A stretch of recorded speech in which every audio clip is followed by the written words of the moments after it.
to GWP Weekly Recap. I'm your anchorman, Isaac Hedges, joined by anchorman Jacob Fulmer. And our top stories tonight will be revisiting the blame game a year later, looking at the DHS government shutdown, how things are looking at the moment, and the conflict in Iran. Finally, it would appear maybe a little bit of good news. So all that and much more coming your way on GWP Weekly Recap. Jake, it's come to my attention, of course, at Camp Mystic this past year, we had the flooding around Kirk County, Texas, and girls camp that again there was some lapse in evacuation, and tragically some of the girls there, and my understanding, were killed or injured or something. I don't recall. The details don't come to me exactly at this point because it's been a while. What can you tell us about it? Yeah, so during July 4th and July 5th of 2025, there was over 20 inches of rain that fell across the Texas Hill Country. And on the morning of the 4th of July, there was significant flooding that came through the Camp Mystic area. And tragically, there was 27 confirmed fatalities in the Camp Mystic area. So 24 of them were campers, young girls aged 8 to 10. Two of them were counselors who were young adults around 18 or 19 years old.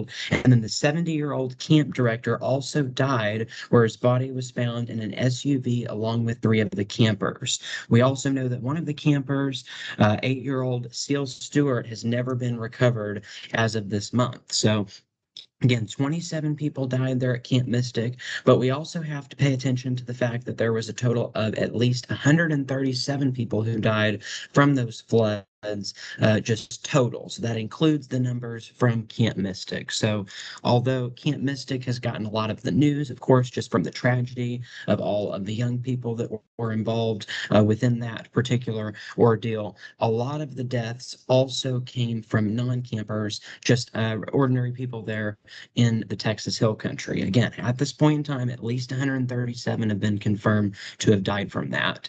And so we had a recent decision that was made by the judge based on after hearing from some of the families from that tragedy. And the judge's decision from Thursday was to keep that area closed to the public in order to continue the investigation, as there's still a lot of blame that has come with this particular case. One of the biggest things is that lawsuits are alleging that the campers were warned but did not actually move to higher ground. There was 22 warnings from the National Weather Service, but camp officials did not heed those warnings. And the camp co-director, Edward Eastland, acknowledged that the staff should have acted sooner. So the camp is also known in a floodplain known as Flash Flood Alley, with a history of floods. And so that is really where the central blame game has come from that story. We'll continue to keep you updated on everything that you know with that as we get it. Now we'll go ahead and we'll move into another big story, which has been the Department of Homeland Security partial government shutdown. Absolutely, Jake. Yes, some major recent developments on that. As we've covered extensively here on GWP, the DHS government shutdown, that being, of course, a partial, not a full government shutdown, but at that, the longest partial government shutdown in U.S. history. And it still appears to be going on. Again, there are continuing efforts to reach a resolution on that. You mentioned to me just moments ago, Jake, that the House of Representatives was working into the wee hours of the night, just trying to reach an agreement on this to try and get a bill through. So again, we are continuing to follow that. Do we know exactly what progress was made? Were they able to get something put together, Jake? Yeah, so there's still been quite a bit of back and forth. And as you mentioned, yes, the House was in session until after 1, even close to 2 a.m. In session all the way from Thursday morning. And we also know that both houses do plan on meeting today, and there is a possible vote that will come on the government shutdown. After today, we will officially have been 9 weeks into the government shutdown. And of course, we've seen a lot of the different impacts with different workers not getting paid. Of course, President Trump did sign an executive order in order to keep some of those workers funded and to keep, particularly when it comes to the TSA agents. But at this point in time, only that funding can only go so far. And so that's where the resolution would need to come into play, again, potentially as early as today. Absolutely, yes. So some major recent developments on that. Of course, DHS Department of Homeland Security officials, they warn of massive backlogs. Again, this caused by the lapse in funding from this government shutdown. Again, those that are employed by this agency of the government, again, in many, if not most cases at this point, and more so the longer it goes on, they're going without pay again because there hasn't been legislation passed. Again, Congress isn't in session, so the funding has not continued for people in those roles. So again, they've gone unpaid. And again, during these times, it of course becomes more and more difficult. There's not a lot of incentive to keep coming back and showing up to a job where you're not being paid. So we saw this earlier this year with TSA. Of course, that's not been as much of an issue up to this point, or in more recent times, it hasn't been as much of an issue because we've seen funding restored for TSA for the airport security, which, as we mentioned, was one of the major places where this government shutdown was really affecting everyday Americans, is in the flight delays caused by the TSA shortage. But still, nonetheless, again, the other parts of DHS, here's some lapses of funding. And again, employees in that department of government still going without pay, and we're seeing some resignations, a fair few because of it. As you mentioned, as we mentioned just moments ago, a massive backlog, including 5,000 unpaid Coast Guard utility bills, grounded CBPs, so Border Patrol aircraft, and an 18,000 case backlog in merchant mariner credentials. So, again, just a few of those issues caused by this ongoing government shutdown. Again, as mentioned, TSA, of course, their pay has been restored largely.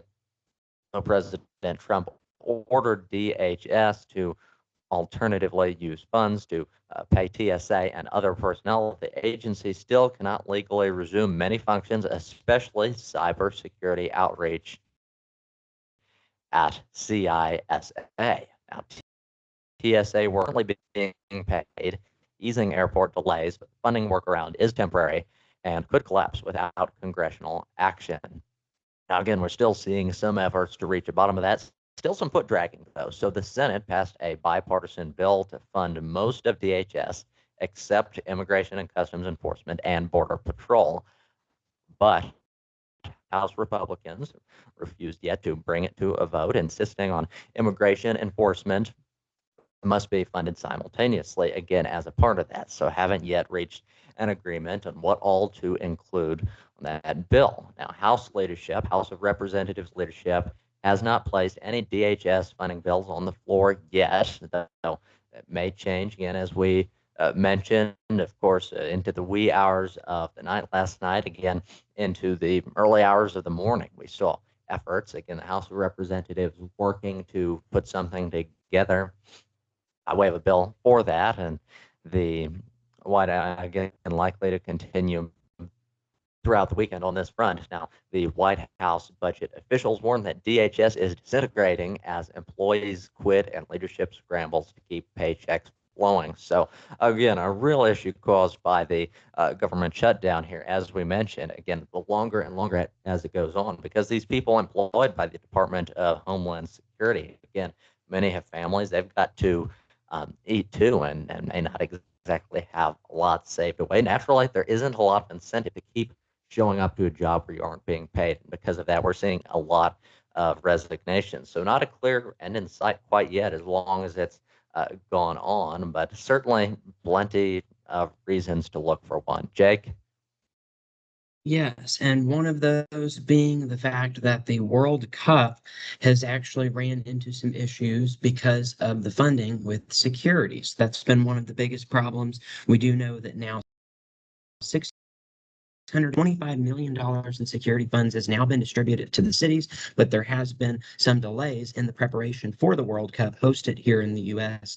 because of that. Now, we'll continue to follow everything that you need to know here on that ongoing shutdown, again, with the potential resolution happening as early as later today. We know that there's been a resolution on another front with the Iran war. Iran has recently declared the Strait of Hormuz open to all commercial ships to take place during the 10-day ceasefire that has been newly declared between Israel and Lebanon. So also, vessels must transit through a corded route announced by Iran's maritime authorities. We also know that recently that President Donald Trump has thanked Tehran for opening the strait, but also said that the U.S. blockade of Iran ports will continue to remain in effect, despite the fact that the Strait of Hormuz has been reopened during the ceasefire. Now, of course, there was some immediate relief, that came from reopening the strait. One of those being with oil prices. Oil prices took an decreased by about 10%. We also know that fuel prices have been on a slight decrease as well as gas. This is from AAA fuel prices.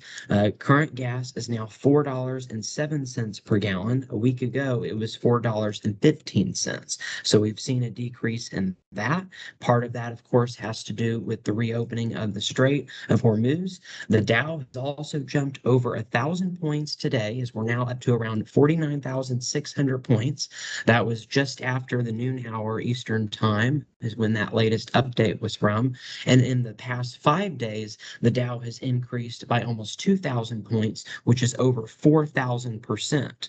So when we compare this to where we were a month ago, we are also up around 5.65%. And in the past 6 months, we've seen a 7.5% increase, but only a 2.6 increase percentage since the beginning of 2026, where we were actually dropped below 46,000 at the beginning of the month of April. So again, some very big relief with the economy when it comes to the ceasefire in the recent hours. Absolutely. Yes, Jake. Some major recent developments on the conflict now ongoing in Iran. As you mentioned, of course, the Strait of Hormuz, again, a major accomplishment on that front. It's finally been opened back up. So, again, that was kind of one of the major goals of the United States in this was to have the Strait of Hormuz open back up. Strait of Hormuz being, of course, a major export route for oil from a lot of these Arab Gulf countries. But again, Iran had control of that. They were blocking it off. And again, for a long time, we're only allowing China to access oil by way of the Strait of Hormuz, which again was jacking up oil prices. Again, we saw influence of that right here at home in the United States. Again, Europe perhaps even got a bit more of that, relying even more on oil from Gulf countries than the United States does. And again, some other major recent developments on that. Again, as we mentioned, again, as we have in the past few days, there has been a ceasefire brokered. Again, there's some question about how it will hold, again, because it's always questionable when you're working with adversaries such as Iran, if an agreement like this will hold. And again, beyond the ceasefires that are in place theoretically, there appears to still be some volatility, still a lot going on that front. Though there have been some positive signs, like Jake, as you mentioned, the Strait of Hormuz opening back up, and the longer these conflicts rage on, you see a number of different issues. So again, naturally, best case scenario is to get to the bottom of this. Again, some of the effects of this we're seeing. We saw a report come out recently from the UN. They said up to 32 million people going into poverty worldwide. Again, this makes, again, the economic conditions caused by, we talk about oil prices, that being one of them. And again, that affects other things naturally. One of the other goals of the United States here in this mission was to weaken Iran, of course. We had reasonable suspicion that Iran had access to a nuclear weapon. They had developed a nuclear weapon, and of course, being a major adversary of ours, well, it was a serious threat. And so one of the goals was to weaken Iran here. It's been estimated since then that they've lost about 1.5 years of human development progress. So Again, that being part of it. Of course, we've fairly directly targeted some of these missile sites and different things. That being one of the goals, of course, also dealing with their Navy, taking out a good deal of that. Now, in recent times, in terms of some of the military and diplomatic developments on this front, the U.S. Navy is enforcing a full maritime blockade of Iranian ports, with at least 10 vessels turned back in the first 48 hours. Now, Iran has warned it may target U.S. ships if the blockade continues, even as it signals openness to nuclear transparency under certain conditions. So, that, of course, an important distinction to make. We have seen the Strait of Hormuz open back up. But beyond that, in terms of Iranian ports, they have those also has those blockaded, so sort of a double blockade of sorts at this point. And again, so it's not abundantly clear where things will go on that front. Again, that's not something that was covered in depth a great deal in recent agreements. Now, the agreement, as we've talked about, again, there's some question as to if it will actually hold, because beyond this, things are still quite volatile, but theoretically, again, a ceasefire in place. We actually have reached an agreement on this. Now, a 10-day ceasefire between Israel and Lebanon has taken effect. That, of course, being brokered by our Secretary of State, Marco Rubio, meeting a key Iranian demand and potentially opening the door to broader negotiations. So we're certainly seeing efforts to patch things up on this front, and we will continue to follow it as these things go on. But again, very volatile, as we mentioned. Again, there's still a great deal of question about it. Now, recently, President Trump, of course, announced that Iran has agreed to never close the Strait of Hormuz again, though the U.S. blockade remains in place with full force until a final deal is reached. So, again, we made some progress, some headway on that front, but again, still a fair way to go. Jake? Yes, and so I'll continue to keep you updated on that. And as we may have mentioned at the beginning of this, we are in an abbreviated segment here of our weekly recap. And so a few things are going to be a little bit different. We're actually going to go ahead and do sports within the newscast. And so we just wanted to go over some of the weekend headlines for sports. We had some big headlines with Rory McIlroy securing back-to-back master titles. So that was in golf. In Major League Baseball, Mike Trout hit 5 homers in 4 games against the Yankees. So he's had quite a massive resurgence within the past couple of games. We also know from the NHL that the last games were played this week. So yesterday was the end of the regular season. So today the Stanley Cup Finals will begin, or just the playoffs, not the finals themselves, but the playoffs will begin later today.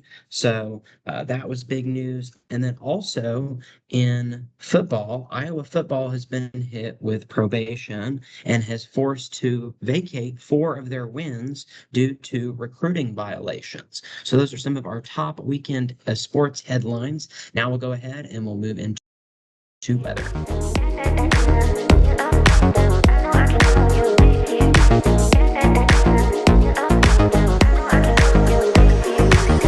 Now, moving on to weather. Jake, I understand we've got some severe weather headed our way in short order. How are things looking at the moment?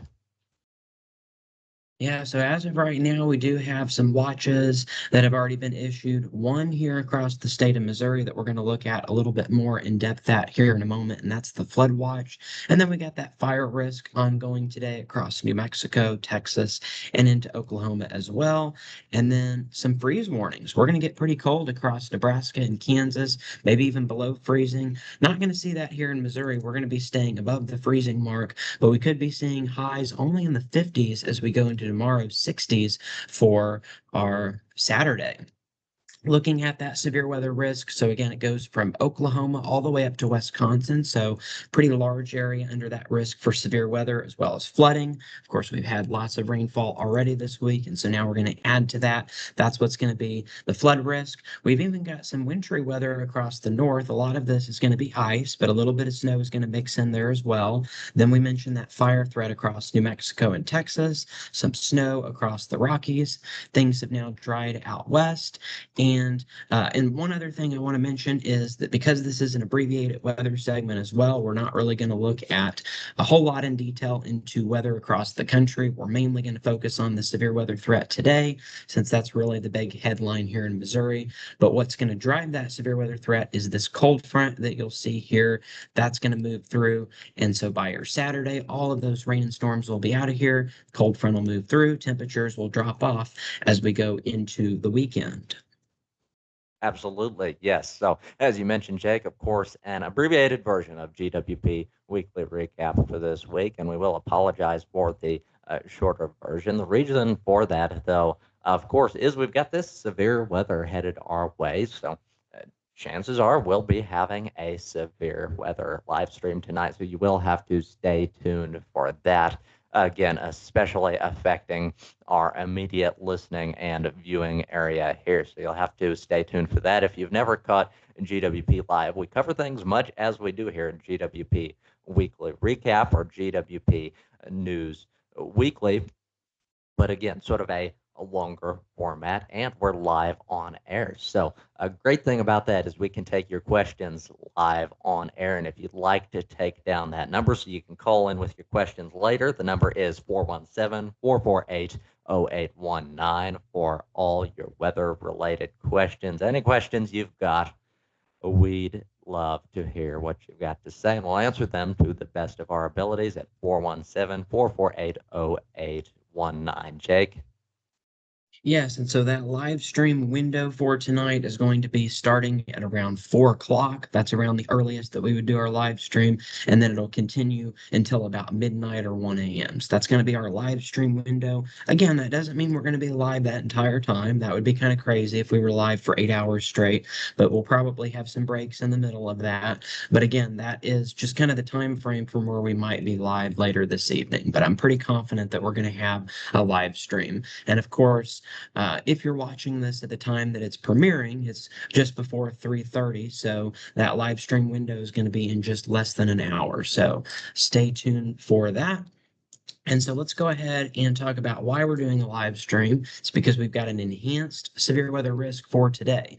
That's a 3 out of 5 on the SPC scale. We're looking at golf ball size hail, maybe even close to baseball size hail. Winds of around 70, maybe 80 or 90 miles per hour are going to be possible. We have kind of a moderate tornado risk and then a moderate flood risk as well. So again, especially north of Interstate 44 across our viewing area, that's where we're going to have the worst of these storms. And again, as we mentioned, they will be starting very soon. We're looking at supercell thunderstorms here across northwestern Missouri, and then more of a complex of thunderstorms will develop once those supercells start to merge.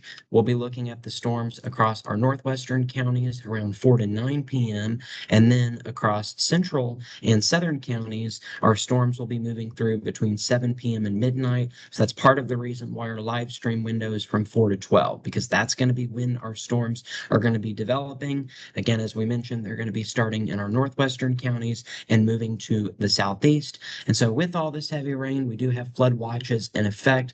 Localized rainfall totals of up to 4 inches are going to be possible, as this flood watch will begin at approximately 6 p.m. and it will continue until 7 a.m. So again, lots of heavy rainfall expected. So you'll want to make sure to stay tuned for that possibility of a live stream, as well as the severe storms and flooding that will come with that. Absolutely, yes. You'll want to stay tuned for that tonight. Again, starting around 3:30. So again, just in a few moments later this afternoon, we'll be getting started. Again, as you mentioned, Jake, going into the night, we won't be live streaming nonstop the entire time. That may be a bit much, but again, we will be doing so intermittently, again, as those important major developments on that severe weather come through. And as for the appropriate precautions to take, all that and more, you'll want to stay tuned tonight for GWP Live. Jake? Yes, and we just had probably the craziest thing that I've seen happen during our weekly recap that just occurred. The map literally updated live while we were here. And what's crazy about this is the exact thing that I was talking about in the weather update. If you might recall from yesterday's weather update on Thursday, April 16th, I mentioned that you can go to the SPC and at 11:30 a.m., which is the time that we're recording this, they update this live, and it turns out that we're recording this at 11:30, and so it happened to update live while we were, well, live for us, not live for everybody watching, but live for us. It updated here, and we just had a moderate risk. So today's severe weather threat has just increased for the viewing area. We're now under a 4 out of 5 on that severe weather scale from the SPC. This is the highest severe weather risk that we've had all year, and it's for our northwestern counties.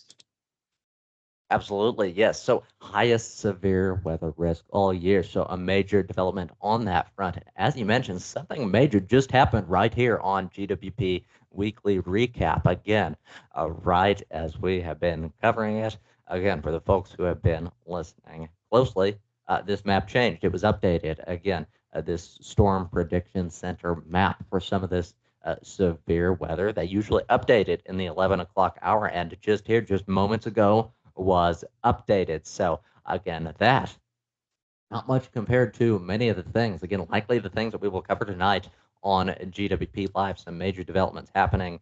Perhaps again, a likelihood of tornadoes going on at that time. Of course, a Yeah. number of firsts for GWP. You mentioned moments ago to me, Jake, that again, the other day when you did a live stream here on GWP Live, which, by the way, are available on the Great World Productions YouTube channel for playback. But while you were live, there was a tornado on the ground again for the first time. So, again, if you want to find out all the latest about severe weather in the area, GWP is your home for all that and more. Jake?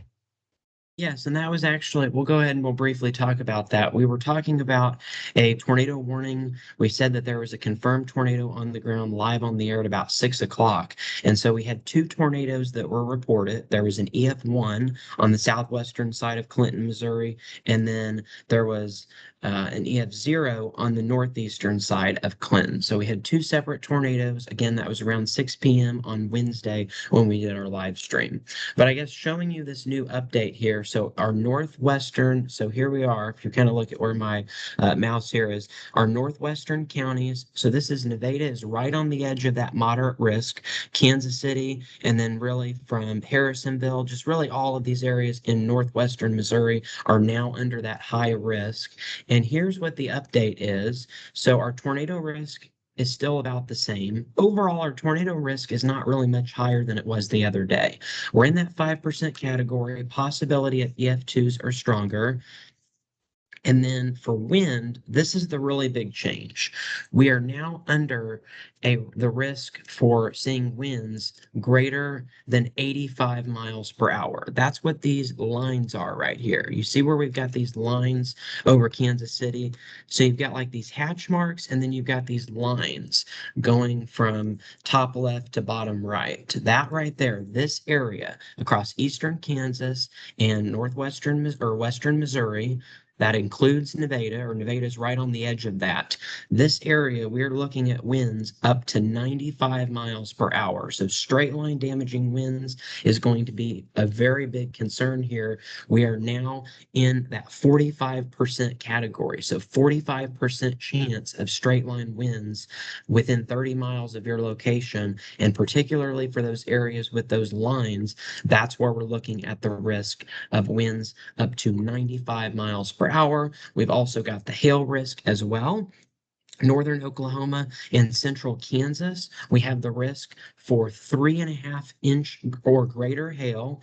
And then we've got the risk of 2 to 3.5 inch hail across western Missouri. That means that western Missouri is under the risk for hail of up to potentially close to softball size hail. Baseball to softball size hail is going to be possible. Again, we're talking about EF2s or stronger in winds between 85 and 95 miles per hour on the higher end of things. Absolutely. So you want to watch throughout the night. Again, stay tuned to GWP Live to figure out all the latest of what is going on. And we, of course, will cover here again another great precaution in order to keep up to date. Of course, your NOAA weather radios, again, set to your area. Again, when we have those severe weather alerts come through, it's important to know so you can take the appropriate precautions in that event. You mentioned, Jake, possibility of tornadoes, EF2s or greater, again, some very severe high gust winds, quite possibly upward of 85 miles per hour. Again, some good size hail, baseball to softball size hail. So again, a number of threats tonight. So again, if you have any errands to run throughout today, you may want to do those this afternoon. Wouldn't recommend going out tonight if you can help it. Jake? Yes, again, 4 or 5 o'clock, that's really when these storms will get going. And I would say the worst of our storms will be between about 5 p.m. and 9 p.m. across the area. But again, they could last as late as midnight. And as far as let's go ahead and show you the forecast. This is from the HER on Tropical Tidbits, and this will give you an idea. So here's where we're at right now on the future track. So again, some isolated storms starting to develop. But again, that bigger line of storms will begin to move in around 5, 6, 7, 8, 9 o'clock as we go through this evening. And then flooding, we also mentioned that. We have a slight risk from the Weather Prediction Center for flooding, 15% category across the entire state of Missouri. So several inches of rain could fall. Just tonight alone, we could see 2 to 5 inches of rainfall across the area. So flooding is certainly going to be possible. And then again, there will be severe weather tomorrow, but not here in the state of Missouri. So that is good. And then luckily, the entire country will be clear of any severe weather as we go into Sunday. So that is good. And we're running out of time here, so we're just going to do a quick run through the long range forecast. Below average temperatures expected in late April, so that's kind of a big change. Precipitation will stay above average, and then we are in that slight risk on the hazards outlook from the Climate Prediction Center. So slight risk of heavy rainfall from the 24th through the 26th. Snowfall, slight risk across the Rockies, and then we're going to be staying on the windy side as we go into next weekend as well. Well, that wraps things up on weather, and that is going to wrap things up for this evening on our GWP Weekly Recap. Absolutely. We'll see you all later.